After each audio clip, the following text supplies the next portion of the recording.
Boa noite, pessoal. Meu grupo é eu mesmo, Weiner Silva. Então não fiz Hangout porque sou só eu.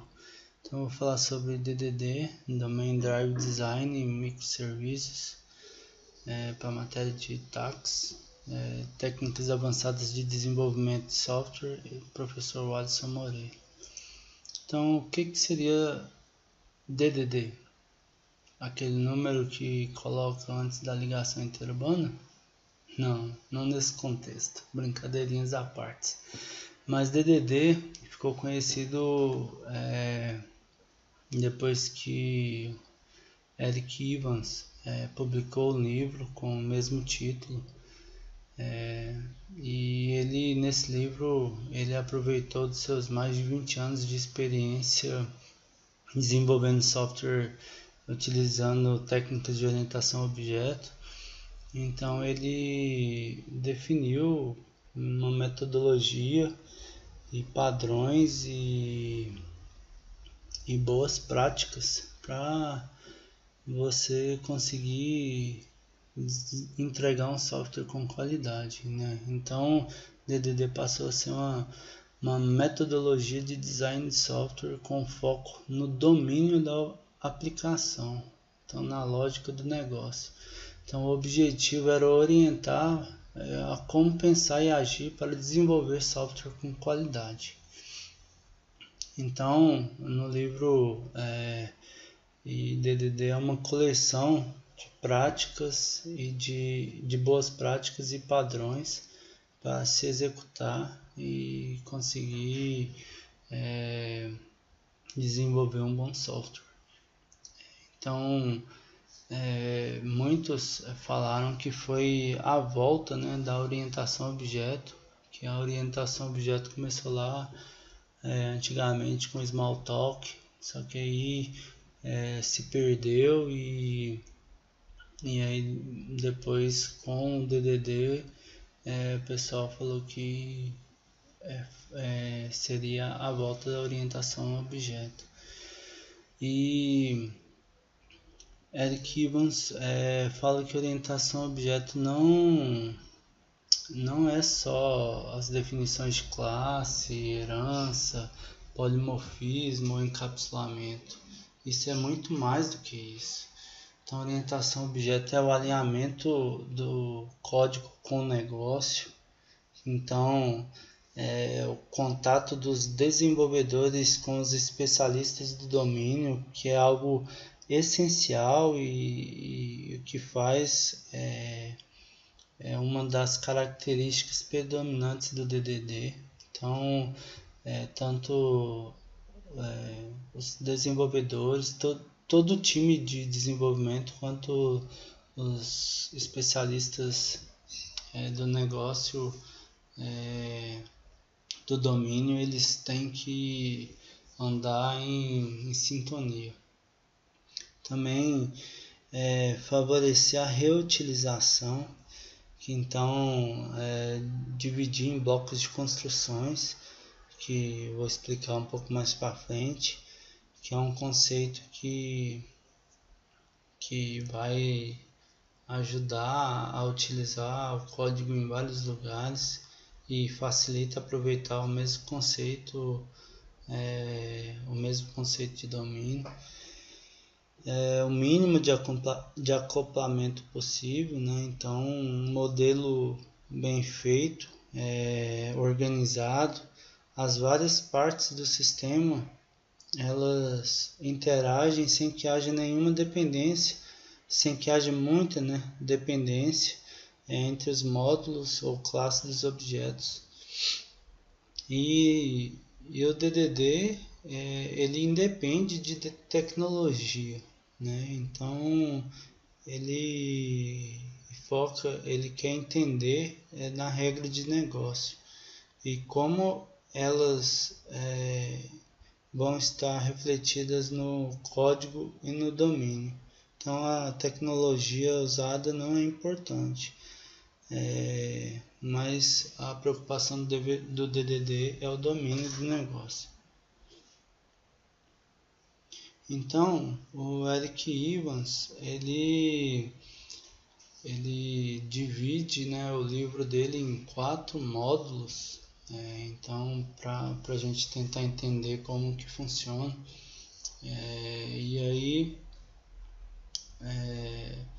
para o modelo, para a gente conseguir fazer com que o modelo funcione, a gente tem que criar uma linguagem ubíqua, né? Então, às vezes, o time de desenvolvimento tenta colocar padrões e conceitos que somente na área de tecnologia vai entender, sendo que as pessoas que estão lá no domínio do negócio utilizam outros termos, então a gente tem que dar preferência na utilização dos termos do negócio, então temos que criar uma linguagem comum a todos e com termos bem definidos.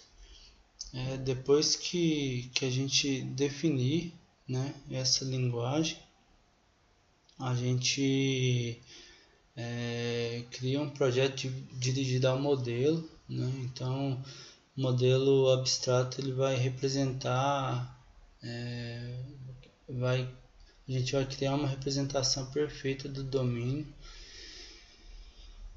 e todos vão participar dessa modelagem. Então não é só o analista de modelo, o design de projeto, os stakeholders que vão fazer isso. Os desenvolvedores, que é os que vão colocar a mão na massa lá e implementar o projeto. Todos, independente da função, eles devem participar. Porque se o programador, por exemplo, não fizer, não tiver domínio do que ele está fazendo, ele pode implementar coisas errôneas, né? Então essa é uma parte que é importante. E esse modelo ele vai ser o guia, né, para a criação do código. Então, o bloco de construção do MDD, né, do Model Driven Design, ele tenta isolar o domínio das demais partes do sistema, né, usando uma arquitetura de camadas. Então ele propõe 4 arquiteturas, que é a interface do usuário, que é a parte responsável pela exibição das informações dos sistemas ao usuário, né, para interação com o usuário e com interpretar os comandos do usuário. A camada de aplicação, que essa não possui lógica de negócio, é uma camada que serve de interface para conectar a interface do usuário com as camadas inferiores. Então tem a camada de domínio, né, que então essa vai representar os conceitos, as regras e as lógicas de negócio. Então o foco do DDD está nessa camada. E aí por fim tem a infraestrutura, que é a que vai fornecer recursos técnicos que darão suporte às outras camadas, que é conexão banco de dados, etc. Mensagem de rede, gravação, leitura de disco, esses são os exemplos. Então, na camada de domínio, a gente consegue aplicar alguns padrões propostos pelo DDD, né, para conseguir modelar um software orientado ao domínio e que esteja em consonância com tudo que eu já expliquei, né? Então, alguns desses padrões eu vou apresentar aqui, não são todos, eu escolhi só alguns, e esses padrões são chamados pelo autor de blocos de construção, e são utilizados para representar um modelo abstrato. Então temos as entidades, que são classes de objetos com uma identidade, né? Objetos de valor, que são objetos sem identidades, que possuem somente um valor. Esses objetos de valores, um bom exemplo seriam strings, números, cores, coisas mais ou menos nesse tipo. Agregados, que são encapsulações de entidades ou objetos de valores em uma única classe. Fábricas, que são classe responsável pelo processo de criação dos agregados ou objetos de valores. Serviços, que são classes que contêm a lógica do negócio, mas não pertencem a nenhuma entidade ou objeto de valor. Repositórios, que são classes responsáveis por administrar o ciclo de vida de outros objetos, normalmente das entidades, objetos de valores agregados. Módulos, que são abstrações que têm por objetivo agrupar classe por um determinado conceito de domínio. Então, esses são os blocos de construção utilizados na camada de domínio, né? Então, outro tópico que o livro nos mostra é que a gente tem que refatorar para compreender mais profundamente o modelo, né? Então, depois que a gente cria um modelo, depois que a gente conceitua tudo, a gente é preciso refatorar tudo para refinar a nossa percepção do domínio que a gente está envolvendo, para assim a gente conseguir aperfeiçoar mais ainda. Então, depois do domínio elaborado, refletindo o domínio, o modelo elaborado refletindo o domínio, o processo de aperfeiçoamento continua. Então, a refatoração ela vai fazer a gente compreender para melhorar e aperfeiçoar o modelo. Aí, então, vai tornar os conceitos implícitos ainda em explícitos. E muitas vezes alguns conceitos estão implícitos no código e o desenvolvedor que vai ter essa tarefa de torná-los explícitos. Aí nessa parte ainda tem mais alguns padrões que podem ser utilizados para ajudar a compreender mais profundamente o modelo, né? Então eu vou falar de mais alguns, não são todos, mas são um dos mais importantes que eu achei, que é a interface de intenção revelada, que são usados assim, usar os nomes em métodos ou classes que dizem exatamente o que é essas classes ou métodos. Então, assim, usar nomes corretos em classes e métodos, utilizando o que eles fazem, não como elas fazem. Funções sem efeitos colaterais, então tentar deixar o código com o maior número possível de métodos que não altere o estado dos objetos, concentrando esse tipo de operação em comandos. As asserções, que são que para os comandos que alterem os estados, criar testes de unidade que rodem automaticamente, né, que são os asserts lá em Java, nos testes de unidades. Depois de dar uma refatorada, a outra etapa é o projeto estratégico. A criação e refinamento do modelo é importante para entendermos como desenvolvermos um sistema dirigido ao domínio, aplicando assim o DDD. Porém, quando lidamos com um sistema complexo, esse processo fica um pouco mais complicado e difícil. Então, surgem as questões de como deve ser a interação entre sistemas, como dividir o trabalho, focando no maior valor para o negócio, como fazer a comunicação dos times. a ideia de dividir os softwares em partes chamadas contextos, né? E cada contexto deve estar delimitado e bastante claro para todos os envolvidos. Então, essa parte, quando a gente fala dividir o trabalho, né, focar no maior valor para o negócio, é entender, porque às vezes a gente deixa uma carga de trabalho para uma coisa que a gente pode comprar uma API, uma função que já está pronta e às vezes vai ser muito oneroso para produzir ela, para criar ela, e se tem no mercado num preço melhor, então às vezes repensar essa situação, né? Então focar mais no negócio mesmo, no maior valor do negócio. E definir os contextos, né? Então, se o software é muito complicado, definir contextos delimitados, e nisso também tem alguns padrões que vai ajudar para estabelecer esse contexto delimitado, que é o mapa de contexto, né?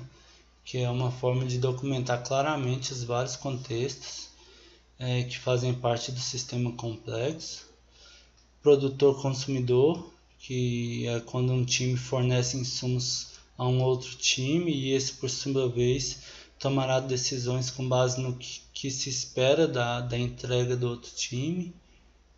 O conformista, que é quando um time depende de uma alteração no produto e o outro time, por sua vez, tem algo de mais importância para fazer, então ele tem a decisão adequar o sistema no que já tem oferecido, então ele se conforma com o que tem mesmo.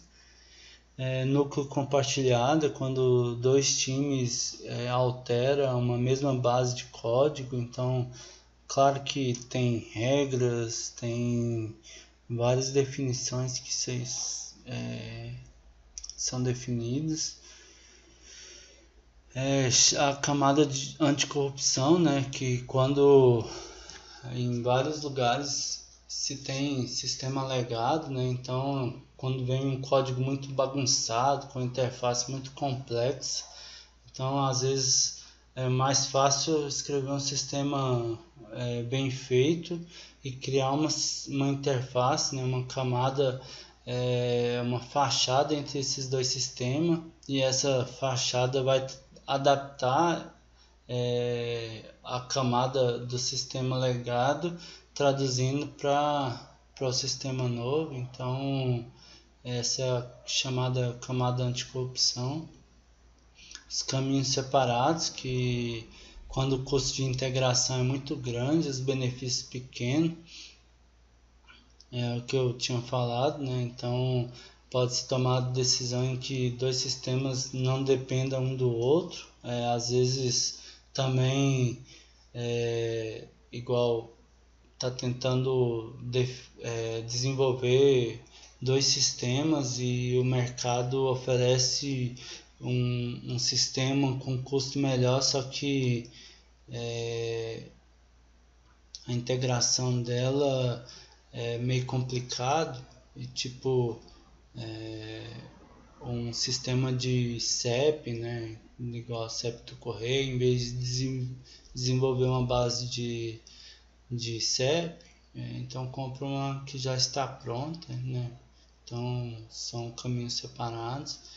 Serviço aberto de funcionalidade e linguagem publicada, né, que é a criação de APIs disponíveis para que clientes possam se interagir com uma parte do sistema. Então hoje em dia está muito em alta, que são APIs que você desenvolve e que oferece parte do seu sistema para utilização em outros sistemas, né? Então se oferece comunicação de algumas funcionalidades para serem utilizadas em outros locais. Então, finalizando, né? Então, a parte mais importante que torna o DDT interessante é o processo de destilação do domínio, né? Então, a perfeição ela é atingida quando não temos mais nada para tirar daquilo que chamamos do núcleo do domínio, né? Que é o core domain. E tudo que não faz parte do domínio, do núcleo do domínio, deve ser extraído e separado em uns subdomínios genéricos. Então temos uma frase, eu não sei se é do Eric Evans ou eu achei ela num artigo, que extrair a essência do domínio dentre milhares de linhas de código de um sistema complexo nem sempre é fácil. O trabalho de refinamento e busca de uma visão clara é contínuo. A refatoração é um processo incessante de busca por melhorias de projeto. Então, pulou aqui, mas minhas referências tá aqui. Então, eu vou apresentar para vocês o meu projeto. Eu utilizei Spring, criei uma API. A intenção dessa API é fornecer serviços de informações de livro, né? Então, informações de nome, autor, comentário, que mais? Comentário de usuários. Então, isso foi só o início que eu coloquei, porque o tempo estava meio curto e como eu sou meio lerdo de programação, sim, foi nesses últimos 3 dias que me veio a ideia. Mas dá para evoluir ela aí e mais para frente colocar preço e mais informações aí, tipo para empresas, faculdades que se interessem em livros, em vez de manter uma base de dados de livros, de informações de livros que desejam no próprio sistema, elas têm uma API que possa consultar, né? Então, caso não exista o livro, ela possa conseguir inserir o livro na API e através do REST, né, do API REST, ela pode consultar as informações dos livros. Então eu desenvolvi ela em Spring, na utilização do H2 como banco de dados em memória. Eu criei aqui um cliente, né, em Java e um cliente em JavaScript, só para consumir a aplicação, só para mostrar como que ela está funcionando. E durante o desenvolvimento dela, eu usei o recurso do Postman para consumir ela, para ver se estava tudo funcionando certinho. Então, minha API é meu domínio, né? Então tem o autor, os comentários, o livro, utilizando o JPA, né? Então eu coloquei só alguns atributos nas minhas classes. Então temos os dados aqui de livro, autor e comentário, e o detalhe de erro para a gente inserir nos erros à medida que vai aparecendo. Implementei também uma segurança com Web Security. Criei o handle de exceções para tratar exceções. Então, não deixar as exceções somente com as que aparecem no sistema lá. Então, algumas eu já comecei a tratar. Então temos o domínio, né, da nossa aplicação, os repositórios, os recursos, que são serviços que vão consumir a nossa API, né? Então temos o buscar, o deletar, o atualizar, o adicionar, o listar, e temos os services que fornece o serviço para o banco de dados, né? Para fazer a persistência, né? Que é o deletar, atualizar, aí verifica a existência, salva. Então temos também as exceções criadas para alguns casos. Então vou rodar aqui para vocês verem.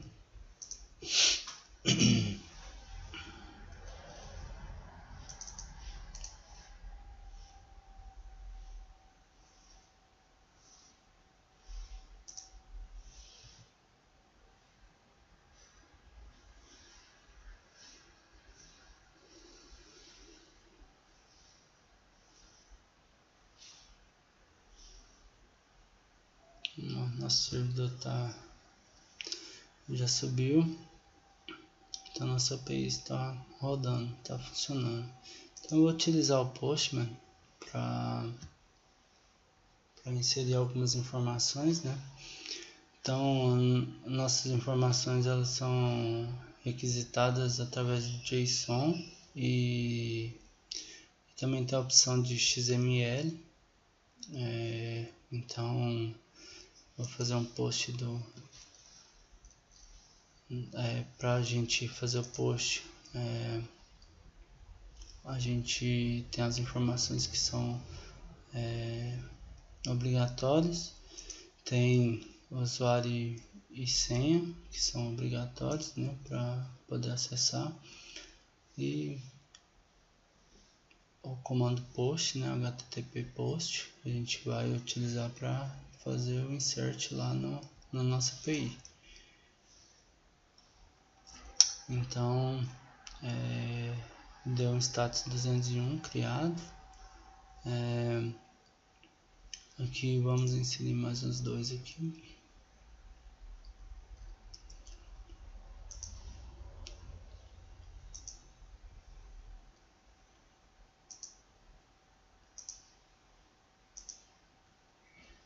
Beleza, inserimos 3 livros.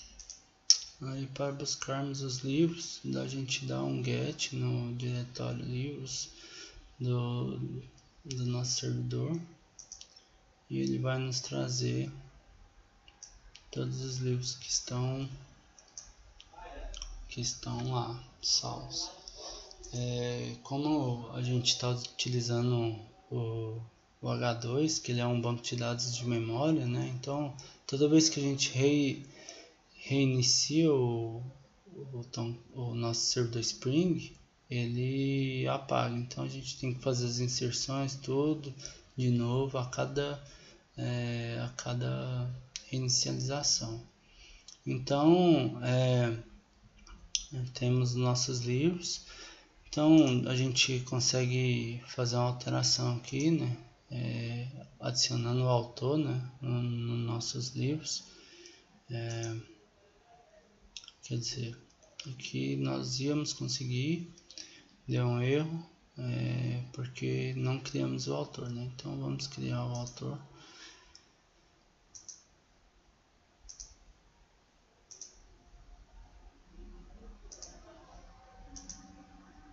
Certo, agora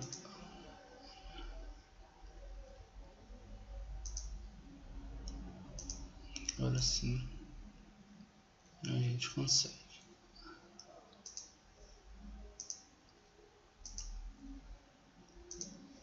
E aí depois dos autores a gente posta os comentários lá nos livros, só para ver como que vai ficar nossos dados. Depois no final a gente dá um get nos livros lá de novo, e aí temos né, o nosso livro. com o nosso comentário, né? Então ele busca o usuário autenticado, lança a data que foi feita e o comentário que foi feito, o autor do livro. Então esse é o livro 2, da mesma forma. Então temos 3 livros lá. Aí nossa aplicação cliente, a gente tem, tinha dado um erro aqui, deixa eu ver o que foi. Tá, esse aqui foi o erro lá do autor que não tinha. Nossa aplicação cliente aqui, a gente criou as classes para quando ele requisitar o sistema gerado de JSON para um objeto, né? Então, alguns recursos que é listar e inserir. Então eu vou listar primeiro, vou executar aqui. Então ele vai lá no nosso banco de dados e procura os livros que estão inseridos lá. Então a gente inseriu os 3, aí tá lá os 3 inseridos. Então se a gente descomentar aqui, a gente vai inserir um livro lá. E aí na nossa, vou mostrar aqui para vocês, na nossa inserção, eu coloquei aqui que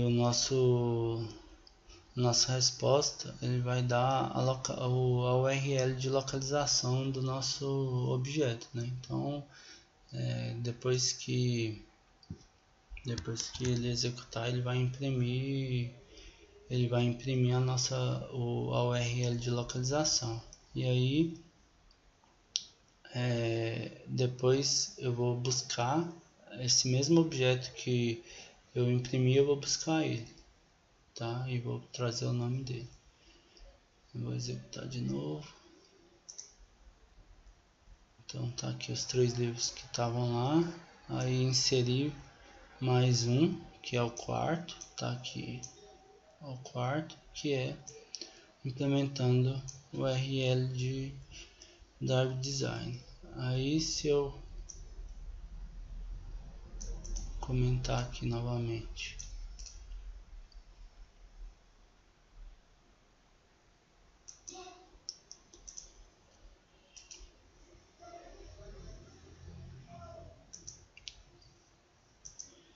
e executar, ele vai me trazer os 4. Então essa é a aplicação Java para cliente.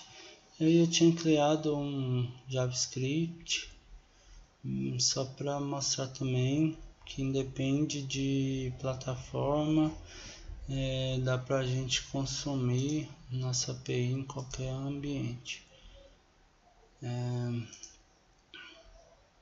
Então tá aqui um HTML com o nosso JavaScript rodando, clicando no botãozinho ele vai lá no banco e traz nossa API. Aí eu copiar o código e abrir o navegador, ele também vai trazer para nós. Então é isso, pessoal, esse é o meu trabalho de DDD.